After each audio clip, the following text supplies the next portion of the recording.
Good evening, and welcome to tonight's latest installment of the River Falls Sustainability Speakers Series. Thank you for being here live, and thank you for being online. My name is Mike Noreen, and I am representing one of the three sponsor organizations tonight, Hope for Earth.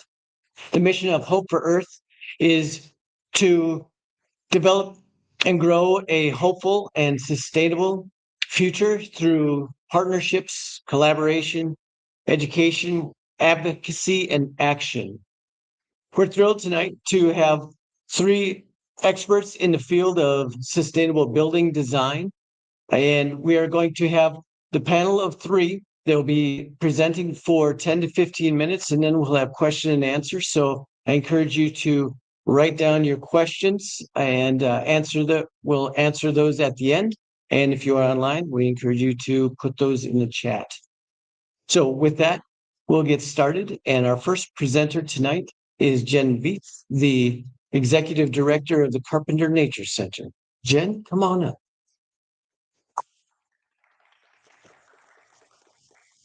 Thank you very much for inviting me here tonight. I'm excited to share some details of our new Wisconsin Campus Visitor Center that we opened in 2022. I do think it might be a stretch to call me an expert, though. I think part of the thing that you do when you're learning about these things is you find experts that'll help you. And the folks that know me also know I have lots of slides and talk quickly, so I'll try to talk clearly and slowly. So Carpenter Nature Center, we protect 725 acres of wildlife habitat in Minnesota and Wisconsin. We teach right now about 65,000 people a year. And we've had a visitor center in Minnesota since 1981, and that's the ultimate in recycling. We've recycled an old sort of warehouse-like building into a new visitor center. And we, after more than 30 years of planning and fundraising, were able to open a new visitor center in Wisconsin. So my talk sort of focuses a little bit on the work that you do before you open. So number one was figuring out where our market was. And I wanted to share this slide because when we're thinking about destinations and really cool sustainable buildings, folks will travel a long way for nature centers. So when we take a look at that slide, the majority of folks will travel over 30 miles to get to a nature center.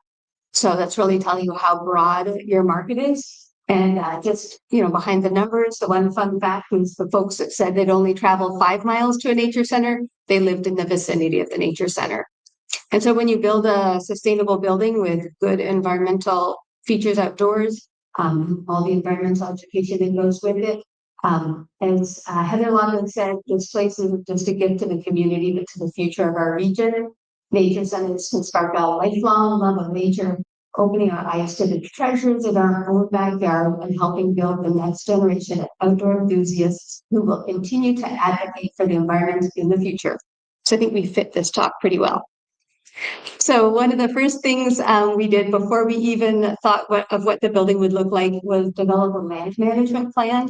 And one of the tools we used is there's these really cool aerial photos of the state of Wisconsin. So you can take a look at your property, and this is our Wisconsin campus, 300 acres, and you can look and see what's happened since, I believe this one was the 1939. And you can see a lot of the property had been farmed through the years, but where the red dot is, it turned out was remnant habitat that had never been farmed. So that tells you when you're building whatever you're going to build, you don't want to destroy that habitat. There were unique plants. We've also had state threatened and endangered birds come back and nest. And you're also looking at things like using BioBlitz and BioBlitzers and other experts to help you find unique plants that your building plan should not impact. So we also had an intern from University of River Falls help write an individual plan. And during the process, we got a grant that helped us find kittentails, which is a special concern plant on the site. So placing your building there, you don't want to put it on endangered stuff. Then the next thing we did was We developed an integrated site plan. We work with Kestrel Design to do that. And when you're building a nature center, it's not just finding the most glam building and plopping it in the middle of natural habitat. You really want to design the whole site so that visitors can experience the whole property. And of course, for engaging things. So that map on the right is the initial integrated site plan. It was about 4 visits, board members, staff, consultants, and a year of work. Then we did a strategic plan to make sure everybody in our team was on board with building a nature center. And then we spent over a year with building design, working with the architect, Miller Dunwoody, our board of directors, staff, and members of the community. Looking at the landscaping plan, the large-scale landscaping plan, meaning we wanted a curvy driveway so that folks couldn't fly down the driveway and endanger children. And we wanted the nature center to fit with the environment. We didn't want to hurt the viewscape, right? When you go to a nature center, you don't want to see a gaudy building with bright lights. You want to get out and enjoy nature. We had a very small floor plan because we could only afford to fundraise for a certain amount. And we also didn't want to pave over the whole environment. And the architect really captured that with their building design, but also the landscaping plan that makes it fit right in. If you've been there inside, it feels huge, but outside it fits right in. So this is what construction looks like. And for our team, sustainable means that we won't have to fundraise to fix it or replace it for at least 50 years. So you'll see the cement that went into the base of this building was really deep. Probably, if anything, overbuilt, but hopefully that means I can retire, be long retired before they have to do any work with it. We had a hot room. We could not afford to do LEED certified building. That was just way outside of what we could fundraise for, but we did everything we could to be sustainable without the actual certification. So the hot room, really long overhang so that we get great light in the winter when the sun's at a lower level, but in the summer, that heat is blocked. We recycled materials so that a big sliding door was actually the support beams from an old home that was torn down on the north end of the property. So these huge Douglas fir beams got turned into artistic and other features in the building. We couldn't use them for structural. The engineers let us use them for that. Some of the things we were able to do was really increase the R value in the walls and the ceiling. So that it's energy efficient. And then we built during COVID, so that was no fun.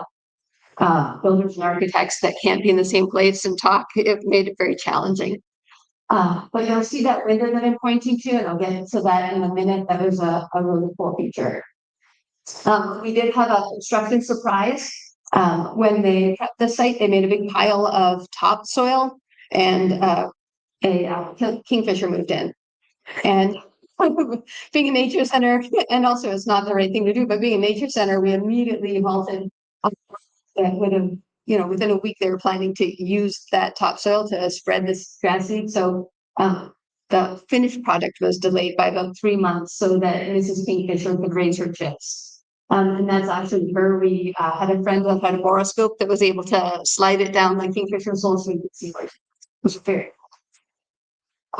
so this gets to the Versailles glass. A lot of the things we approached in the building were almost educational to our team because some folks had not heard of things even as what I consider basic as bird safe glass.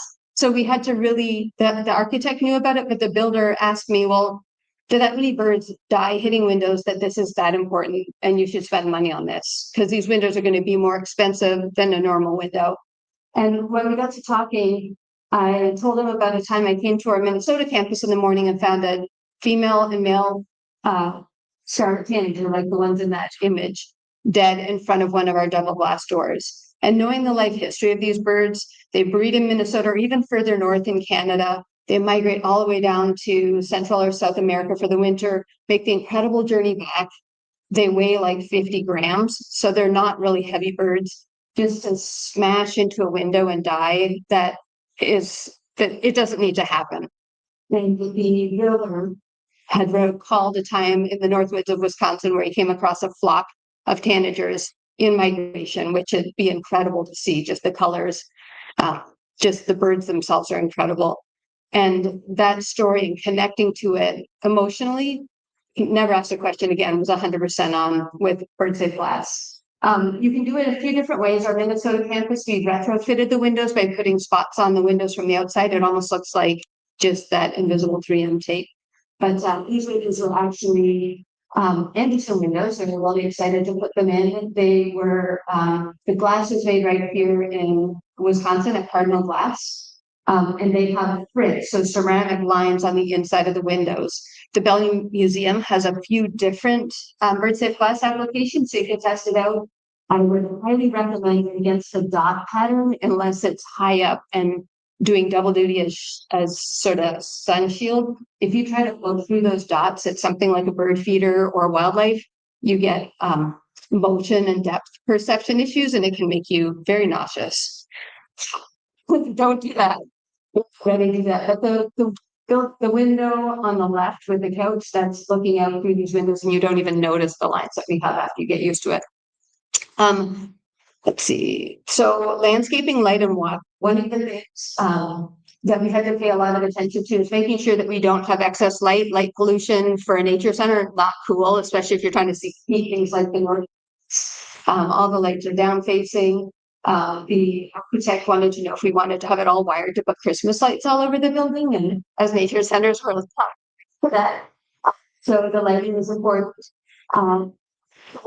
We have infiltration basins in many different areas. One right outside the building. We used mostly native plants or native cultivars for our landscaping, so that we don't have to spend a lot of time watering and worrying about it. They're good for the local wildlife and great for programs. We did the original plans called for pervious pavers.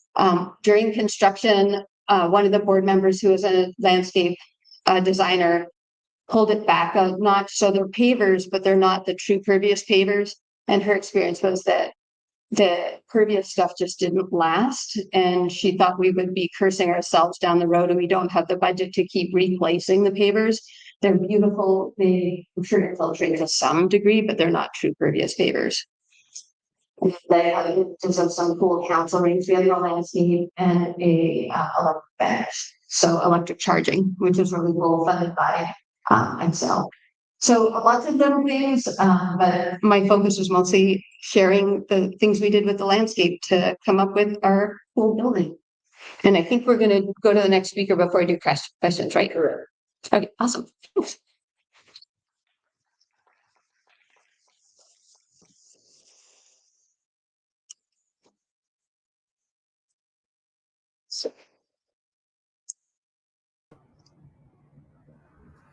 All right. Kristie, you're in? Yeah, thank you.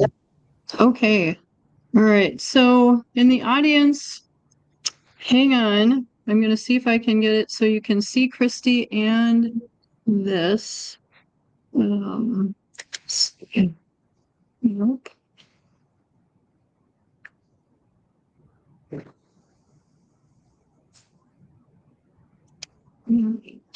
There's a way to do it. Just bear with me, everyone.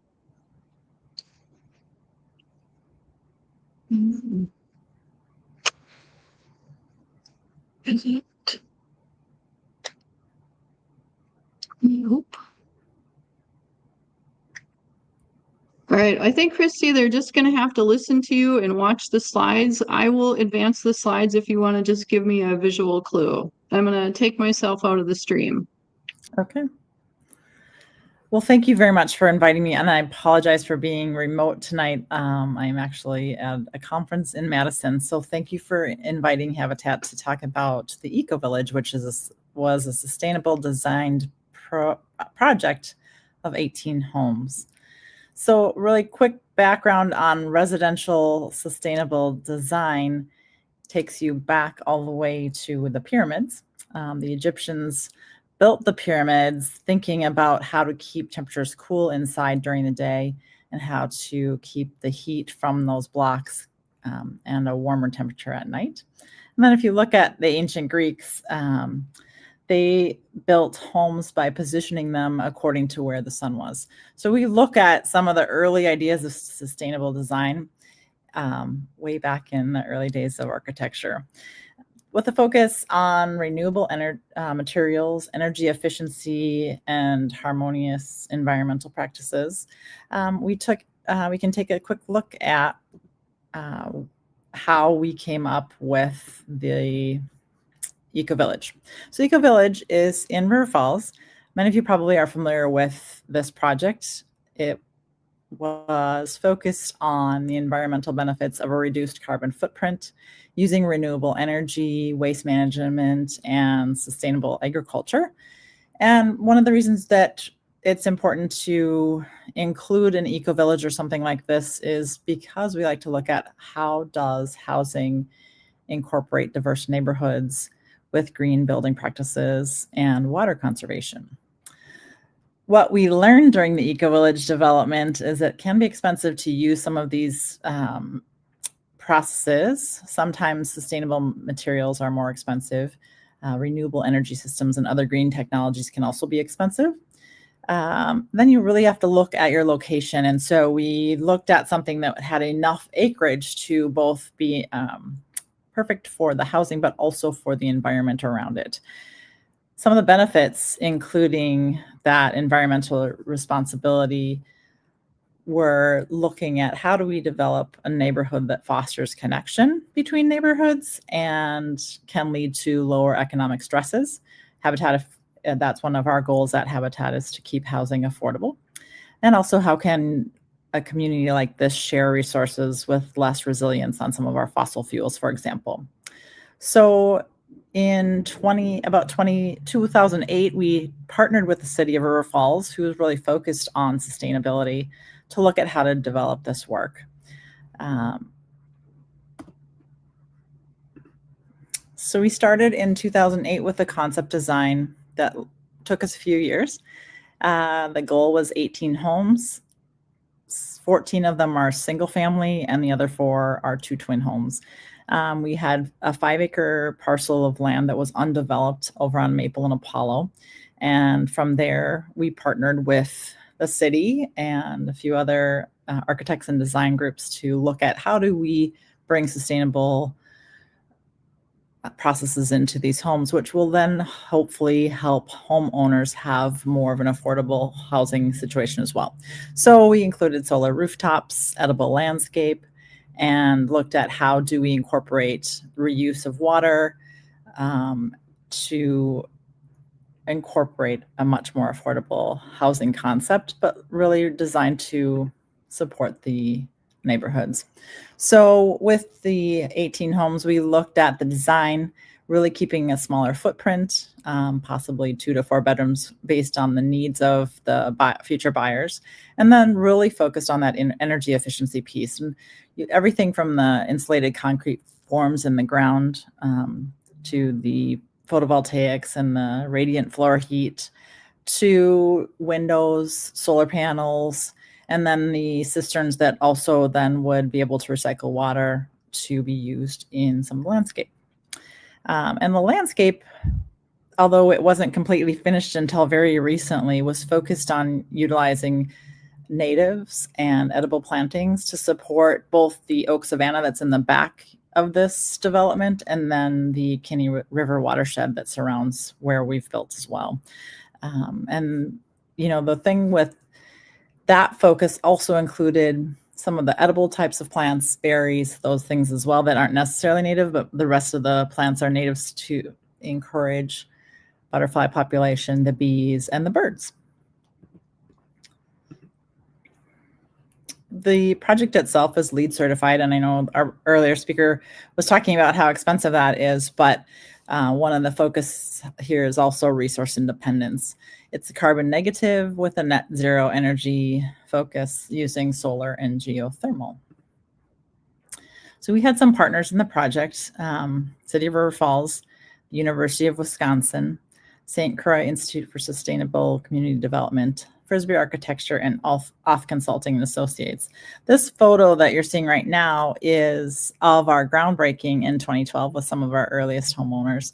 And since then, we've had conversations with some of the homeowners, one in particular who happens to be focused in this picture, was really excited about her home because she said the first 3 months of the energy savings that she had from the solar on that house meant that her utility bills were pretty inexpensive. So she shares this story and chuckles every time she does it. But she said, I walked into the city to pay my electric bill, and there was a return of $3. And so she owed 84 cents. And she said, keep the change, as she gave him $1. So just, I think part of what we've learned with some of our homeowners is not only is this community developing a neighborhood that learns about each other, but also relies on each other and supports each other through both the care of the landscape, but also the future for their homes through their HOA, but also how they have learned to really rely on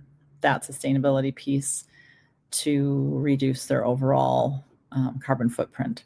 So this project is just one of more than 10,000 eco-villages around the world at this time. They think the earliest one was established in maybe 1985 in Scotland, but we know that communities like this really have been around for quite some time. Back in the early 1970s, there was a group called the Farm Community, focused both on environmental and vegetarian efforts, but also a nonviolent community. So as time goes on, this environmental sustainability continues to grow, and in different ways that communities are looking at incorporating. And so for Habitat, we know that this project is simply repeatable anywhere around the country, around the world as well. But we have really enjoyed the opportunity to work with the City of River Falls in particular, who is so focused on this environmental effort. So with that, I will turn it back to the program and be here for a conversation afterwards. Thank you, Kristie.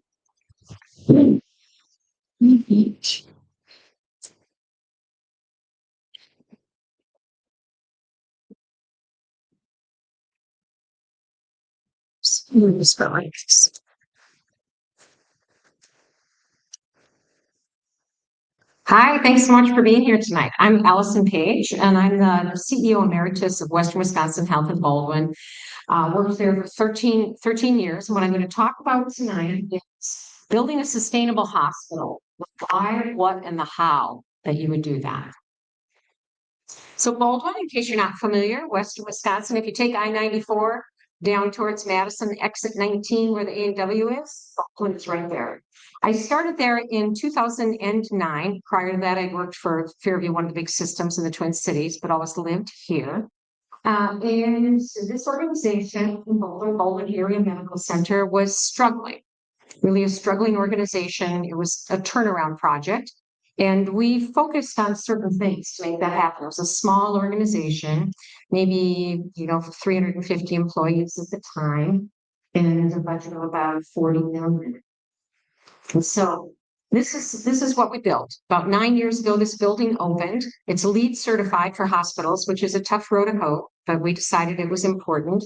It's the second hospital in Wisconsin to be geothermal heated and cooled. It was built to plug and play with photovoltaic, which will be going in shortly. We didn't have the money. And frankly, the state regulations weren't in place at the time to make this doable, but it is going to be happening soon. So in this organization, what we needed to do was really reimagine the organization. And we decided that we would incorporate sustainability as a core value of the organization. So our vision was to imagine a healthier tomorrow. We wanted to create a healthcare organization that was focused up and down the line on sustainability, helping you build and sustain your health and wellness in an organization that is physically very sustainable, with care provided by a care team that was itself sustainable. So the sustainability, the concept of sustainability is not just about ecological sustainability, it's about organizational sustainability in the long run. Our three values: caring, we care for people, but we care for our employees in a big way, and we care for our communities. So caring goes beyond what you normally think of in healthcare. Innovation, our second value. We know that we're not going to be the inventor of things. We're going to be an innovator. And innovation means that you take what is known and you use it in new and unique ways to create something better, something good for the moment. We knew we weren't going to be running research projects in this little organization, but we could, better than the big places, take what is known and make it happen now. I worked for the majority of my career, a lot of my career, about half of it, for a large health system in the Twin Cities. At the University of Minnesota, we created a lot of new knowledge there, a lot of invention. But the data would tell you that when something is known to be true based on research in healthcare, it takes 15 years before it becomes the standard of care at the point of care. In a small organization, you don't have all that lag time. You know something, you can change it tomorrow. It's not like and when I worked for Fairview Health System, 21,000 employees, $2.5 billion budget every year. So making that organization change versus a small place, one of the reasons I was attracted to this, small place, you can make things happen now. So innovation, and lastly, sustainability. And as I said, the broadest idea that you can think of in terms of sustainability. So our mission statement was to build a healthier tomorrow together. Together, the two of us, if I'm a clinician and the patient, together, our team as healthcare providers, together, our organization and the communities that we serve at large. We adopted the concept of blue zone thinking. Blue zone thinking is where you create an environment where the healthy thing to do is the easy thing to do. Think about it that way. You create where health and wellness is woven into the fiber of the organization and the community. And I could talk all day. I have 15 minutes, and I said I would get yanked, so I'm happy to talk more. So we talk about sustainability. We want to sustain health and wellness, a sustainable healthcare team, sustainable environment, and a sustainable organization, which is all about how you run the business. You're not going to you can't serve anyone. You know what we say in healthcare is no margin, no mission. If you don't have any money, you're not going to give to anyone. So why? Why would a hospital look at being sustainable? Well, hospitals and healthcare organizations, as it turns out, are giant energy pigs. It's amazing. 10% of the energy used in all commercial buildings is used in healthcare organizations. 8.5% of the U.S. greenhouse gas emissions comes from hospitals and healthcare organizations. 25% of the global greenhouse emissions comes from hospitals and healthcare organizations. Those are pretty stunning numbers. So healthcare buildings constitute only 2% of commercial buildings and 4% of commercial floor space, but they consume 9% of the major fields in the U.S. That's incredible. Hospitals are building a hospital. There's electricity everywhere, gas is everywhere, hot water everywhere. They use an incredible amount of energy. So how can we change that? So why did we adopt the concept of sustainability? Why? Because who can go to bed at night and not do this? How and why are we building houses that are not built sustainably? We know it's the right thing to do. We know how to do it. Why is it not happening? Why is it not happening? Well, I can tell you in a short sentence, the organization that I came from in the Twin Cities, anything you wanted to spend money on had to have a 15% return on investment or you weren't getting funded. You don't have that immediate return on investment on sustainable efforts. And so in order to make that happen, I could make it happen at Western Wisconsin Health because it was me and 7 board members. I didn't have that corporate infrastructure that I would have to do battle with. So it's the right thing to do. We wanted to adopt sustainability for energy use and efficiency because it's to stabilize our operating expenses. Energy expenses go like this. They are very unpredictable. And with using sustainable energy sources, you can be much more predictable in what your energy is going to cost you 5 years from now. The other thing is to build our brand. Our brand was all about health, wellness, sustainability. Small organization in Baldwin, totally independent, surrounded by the mega giants of healthcare in the Midwest region. Allina, Health Partners, Mayo Health System, Marshfield Clinic, you name it, the big systems. They're very hard to compete with. How could we compete with them? Not just for patients, but for employees. If you work in healthcare, your number one problem is where are we going to get the employees to serve the healthcare needs of tomorrow? So we want it to be attractive to people who want to work, and just like people want to shop for sustainability, people want to go to healthcare organizations. Or I was guessing at the time, 10 years ago, 15 years ago, I was guessing that people would want to come to work for a sustainable organization, and that they would want to receive their health care in an organization that's focused on sustainability. So it is part of the brand, and we use it as part of our brand to recruit staff and to attract patients, clients, and customers to the organization. So our process was really to look at property selection. If you're building sustainably, where are you going to build? Where are you going to build? We looked at 15 different sites around the Baldwin area. I had engineers come up from Madison, sustainability engineers, and look at the feasibility of incorporating sustainability into various sites. We landed on one site, the intersection of Highway 63 and I-94, where they did borings and looked at the soil for geothermal. We did a wind study. The wind wasn't as excellent, but we decided on that site because it was also excellent for solar. So property selection, facility design. How do you design a building that's going to be sustainable, and not just ecologically sustainable, but sustainable for that staff?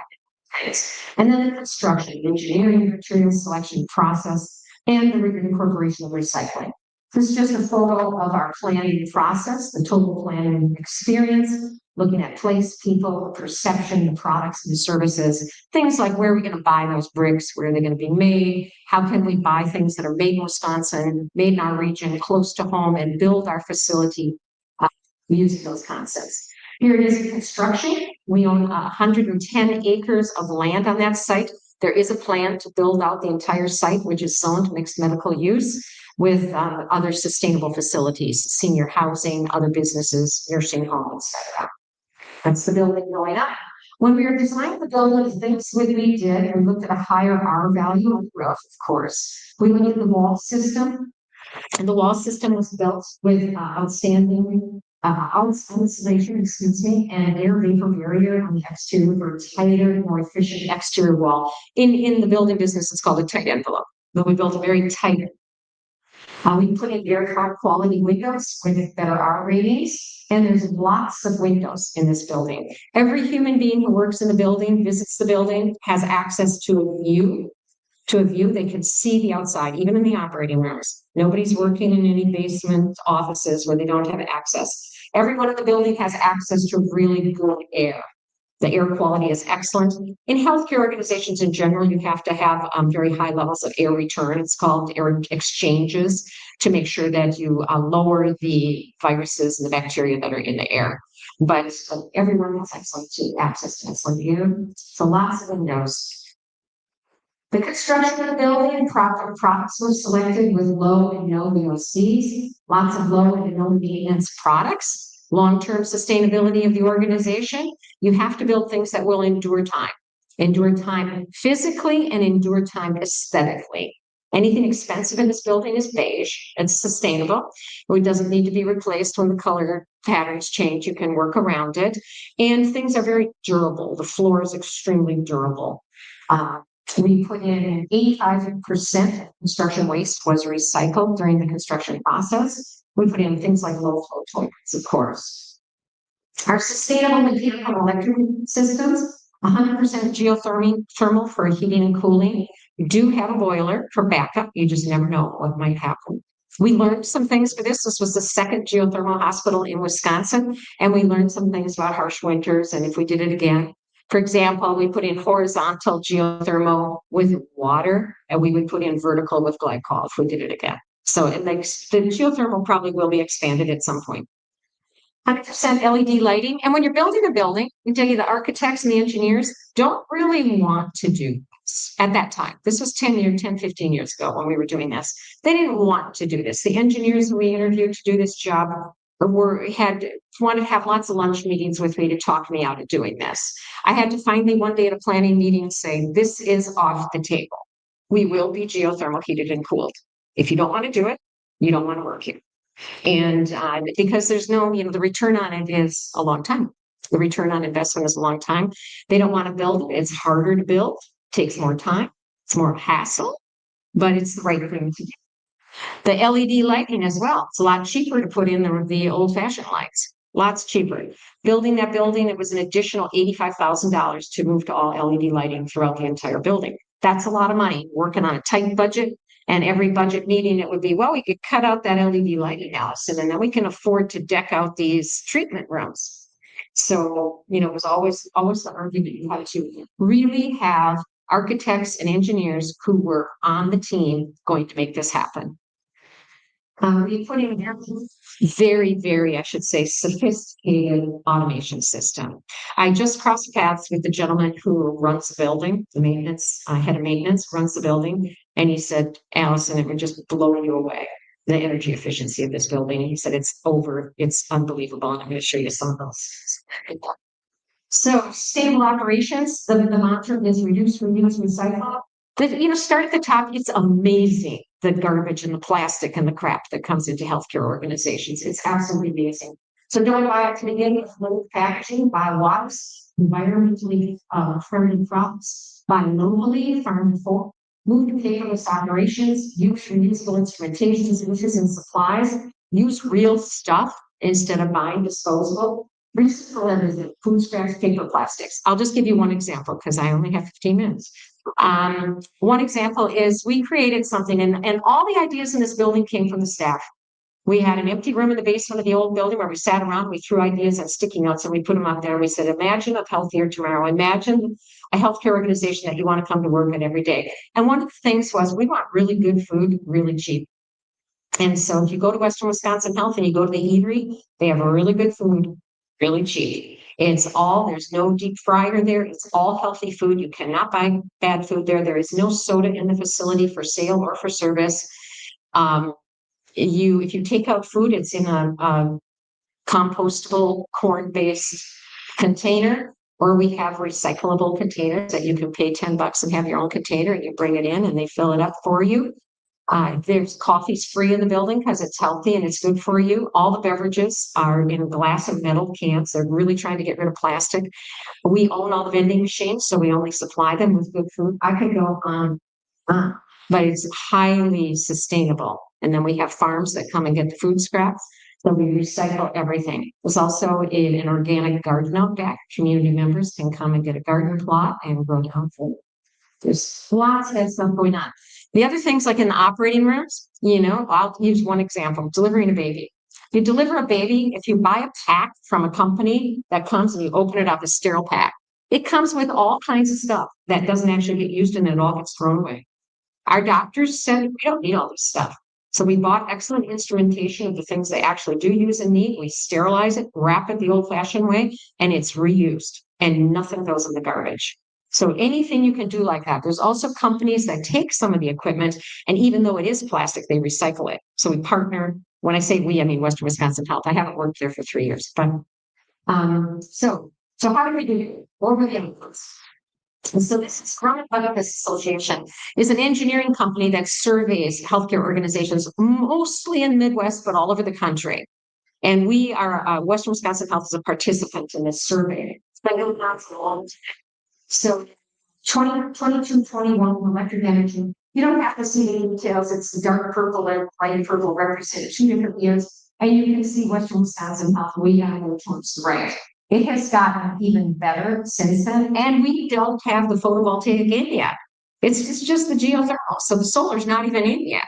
And we're already, like the way the building guy, Trent, put it to me was, we're best in class, Allison, best in class. This is actually the building is working.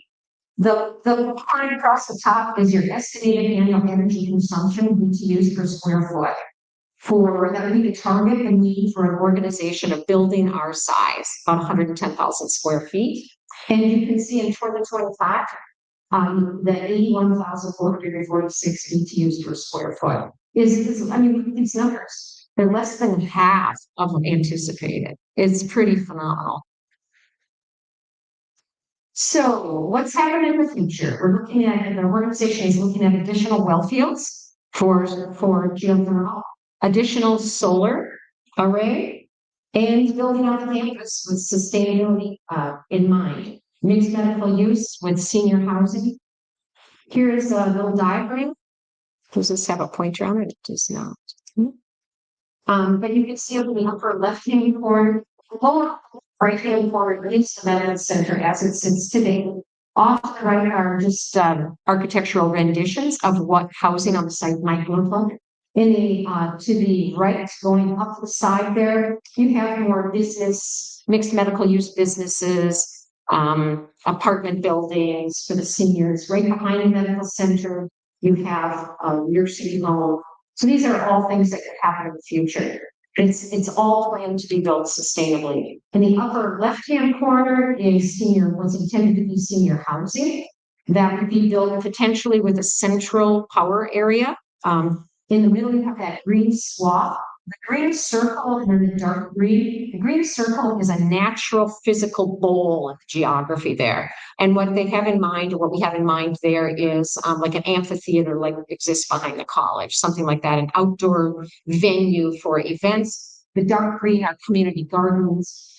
To the north of that, maybe an apartment complex, and then off to the left, more independent living. Eventually, there will be 2 more access points into this property. Right now, there's only 1 road that goes into the property. But just dream, I'd say this is in dream phase, building out. And how do you build a completely sustainable campus?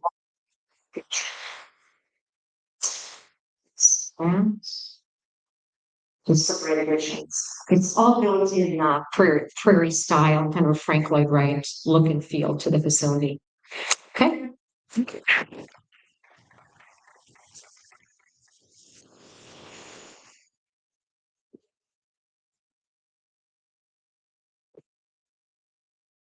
Excellent job by our speakers. Thank you very much. It was very enlightening. So with that, we've got some time for some questions. So I would first like to hear from those in the audience. Some questions? No. Yes. So I assume that all 3 projects face their own pushback from either the community or the builders or whatever. And I'm sure there's a lot of overlap, but what you say were more unique about your sites than, because it's like, oh, well, solar isn't very efficient and geothermal costs too much and all that. But, was there pushback from like the neighbors or the stakeholders, I assume, the board and everything, that it sounded like there was some control and we need to make that. Right. Excellent. So I'll try to paraphrase that. Is what are some of the constraints that you had from both internal board members and neighbors? So with that, Jen, who would like to take this one up? I can start with this one too. Oh, can we do Yeah, you Kristie? can do, Kristie first would be good. Yeah, hang on, Kristie. I've lost the connection to the HDMI here. So hold on. Okay. My Okay, apologies. get to Kristie next once we figure this out. So Jen, you want to take this up? Sure, we didn't have a whole lot of pushback other than, the windows. We had great enthusiasm from the town of Troy board. I think the one thing they were worried about was parking, whether we had enough. The way we handle parking is we have a mowed field that we only mow when we know we're going to have a large event. So that was one of the big questions, of making sure we didn't have a lot of light pollution. The neighbors were wonderful and embraced the building. So the things we had, it was mostly we were, you're like 40 million a year, we're like 1.2 million a year. So raising the 4.3 to build the building, it was mostly down to money. Can you afford it? Is it going to be durable enough? And those were our big questions. Right. Right. And I should add to the point I made earlier, when you talk about going from a $40 million annual revenue is now at 60 million. The year I joined the organization in 2009, there were 40 babies born in our hospital that year. This year it will be over 450. They've gone from 300 employees to almost 500 employees. So the organization has grown incredibly. When you talk about pushback, one of the things that I found attractive about moving from a large health system to this organization was the diminished pushback that you would get, because in the large healthcare organizations, everything is based on return on investment, or almost everything. The pushback is intense, which is an excellent lesson on sustainability for this organization and other organizations. The innovation and the magic and the future is in small organizations. That's where they're changing in small towns, I would say, small communities. We see innovative ideas in small communities, not in the big cities. So we should embrace that in River Falls, Wisconsin, and other small communities. We can be the inspiration for change in a big way. And we love it, right? My community. Good things can happen. Locally, and I spoke earlier about the architects, the engineers. It was mainly from the engineers who, some of them almost pretended to care about sustainability when we interviewed them. One group that we interviewed, I'll never forget, they had a video of a sustainability expert from Texas giving us a talk in front of a barn, because it was thought that, you know, we're Baldwins, we wanted to listen to people who were in front of barns and talk about their efforts in sustainability. So we dug deep in our interviews on show me what you've done, show me why you care. Same with LEED certification. Everybody tried to talk us out of it. You know, it's a lot of work. It's going to be a lot of work to get that metal disc up on your wall. You're sure you want to do that? So you just have to be persistent, and it takes leadership. Excellent. Very good. Unfortunately, Kristie, we're having some technical difficulties, so we're not going to be able to capture your insight on this one. So my apologies. Other questions out there in the audience?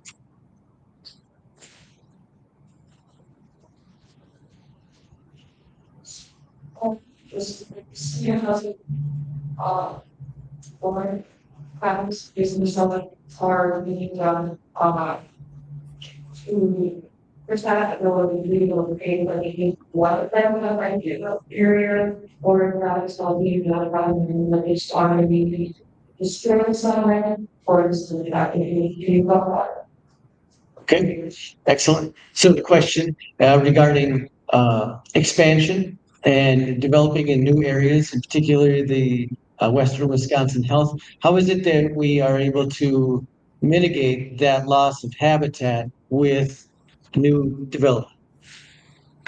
Okay. Well, it's cornfields. It was cornfields when we acquired the property, and a lot of it is cornfields right now. We lease the farmable land that is not developed, is leased to farmers for farming right now. There are a lot of deer on the property, and there's a lot of natural habitat around the land that is adjacent. We're actually trying to build an oak savanna, if that's a possible thing to do. So there's, and I didn't get into this, but there's a lot of prairie and thoughtful design into the landscape at the medical center to maintain, and not just maintain, but to improve and develop the habitat of the area so it's more engaging with the animals. When we moved into the building, the day we moved into the building, it was so fun. I wish I had a picture. There was a badger. Now, how many badgers do you see? A badger on its back legs trying to look in the windows of the back of the medical center, which was awfully cute. But there's a lot of deer out there. Of course, they love the cornfields, and they're right up in the backyard. Doing the best.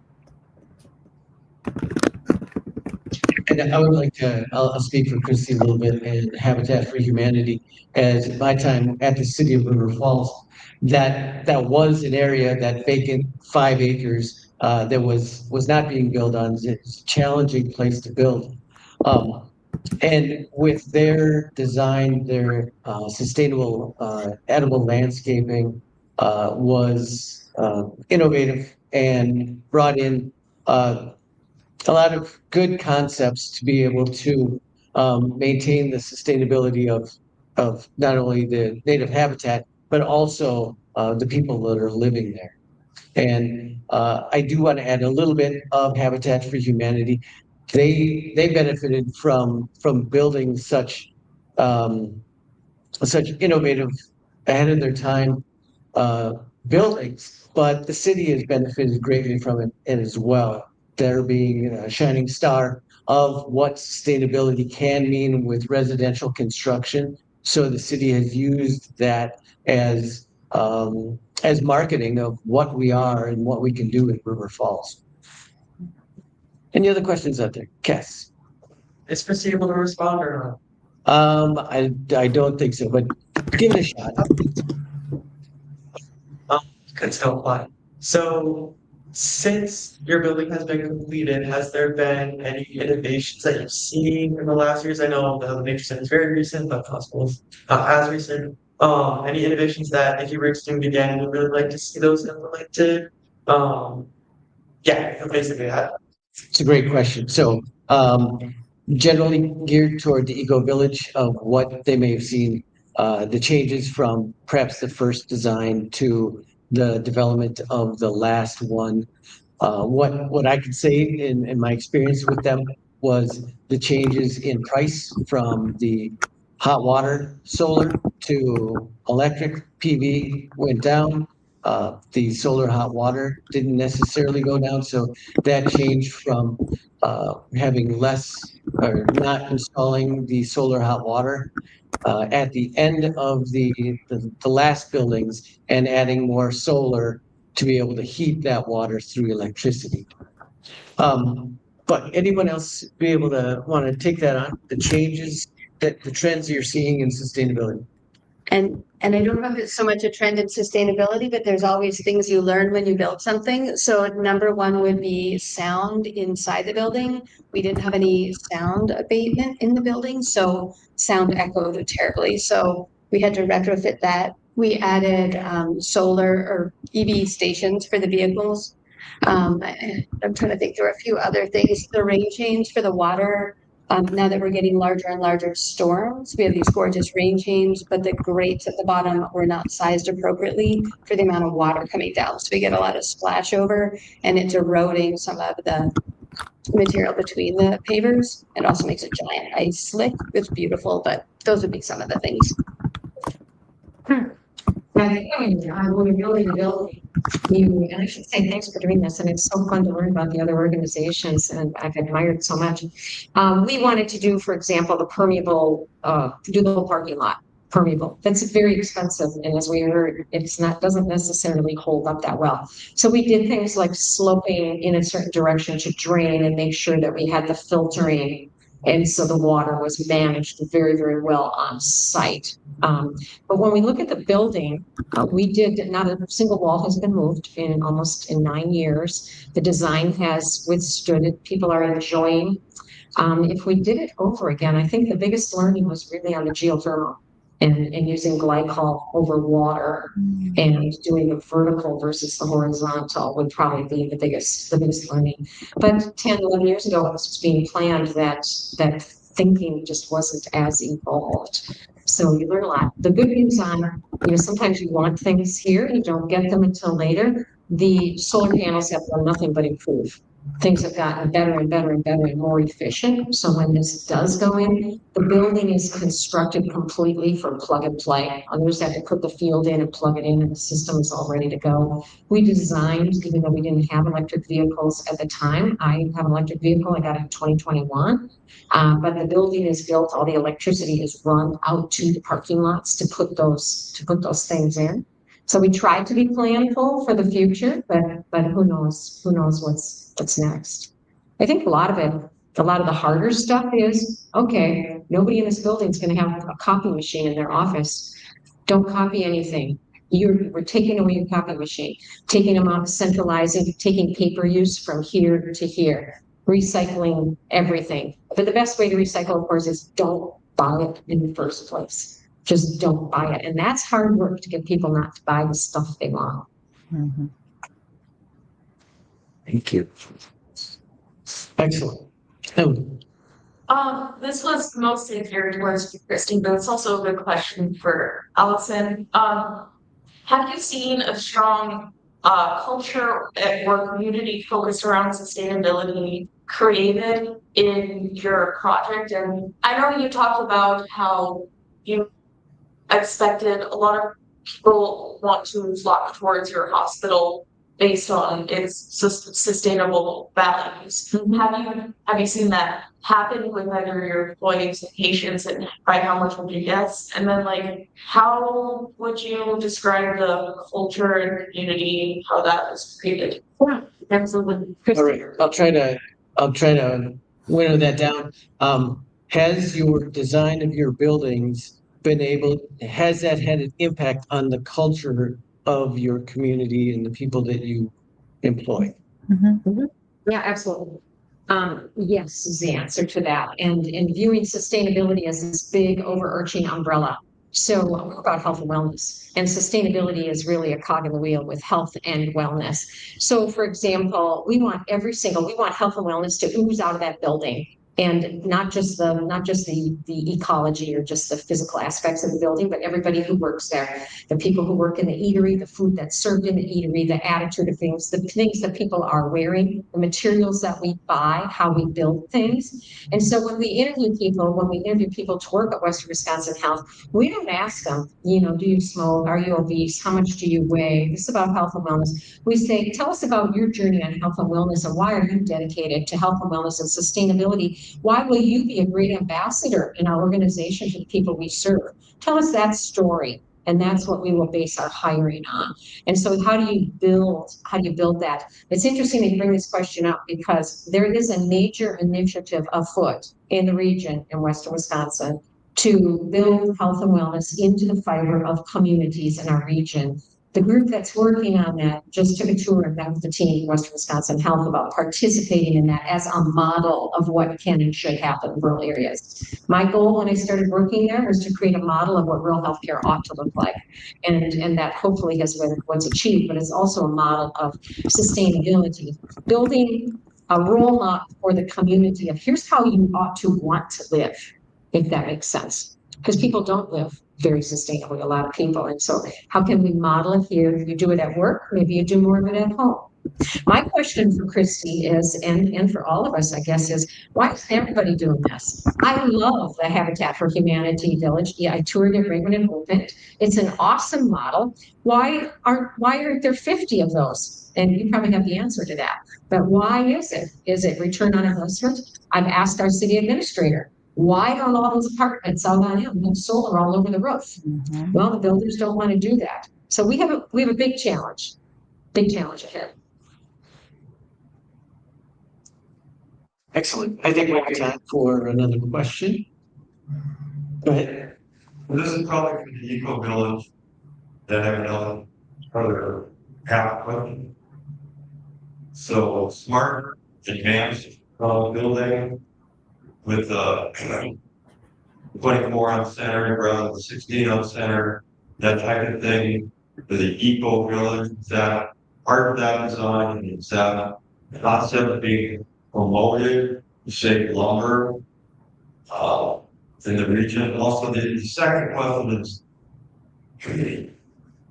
maybe more about Baldwin in terms of, I saw the words blue zone up there. When I see blue zone, I think about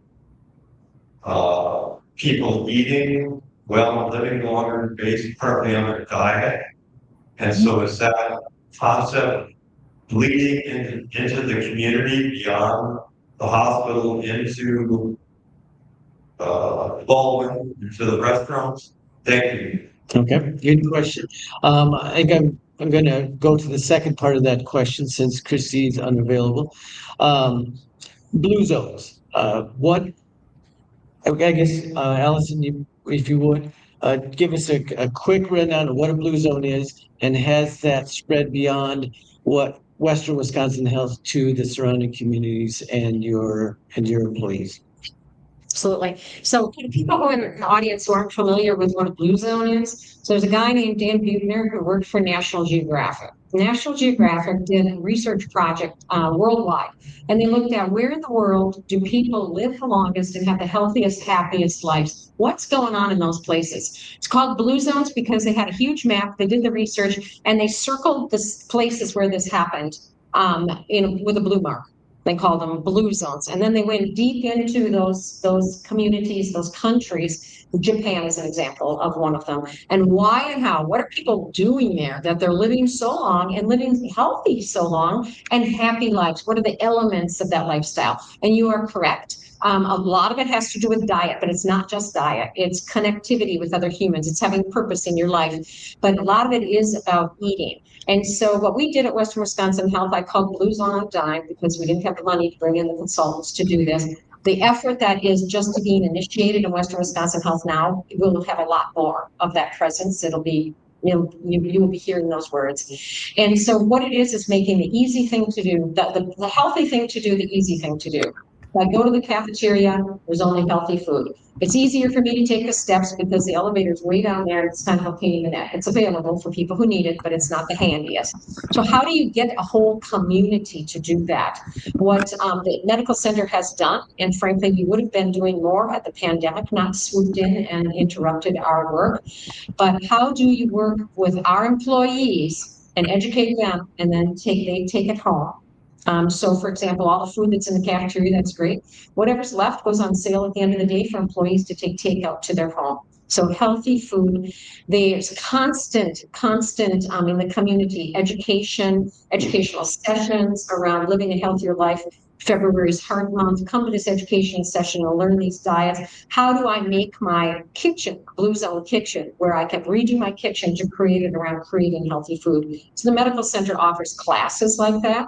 It hasn't yet spread into the school cafeteria, for example, or the local restaurants. But with the wave that's coming with this next initiative, I'm hopeful that more of that will be happening in the region.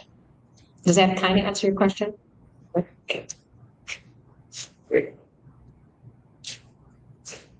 I think that brings us to the end of our presentation tonight, but I do want to add a couple of other sponsors that make this happen other than Hope for Earth, and that would be the River Falls Public Library. Thank you very much for all your support and your technology, as well as the UW River Falls Office of Sustainability. You guys are doing great work, and it matters, and it's having an impact.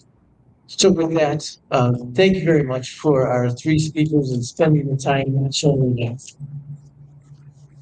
With that, hope you tune in to the next sustainability speakers and follow us on Facebook. Yeah. Thanks, Kristie. Cheers. Thank you. And thank you. Thanks, Kristie. It's so awesome.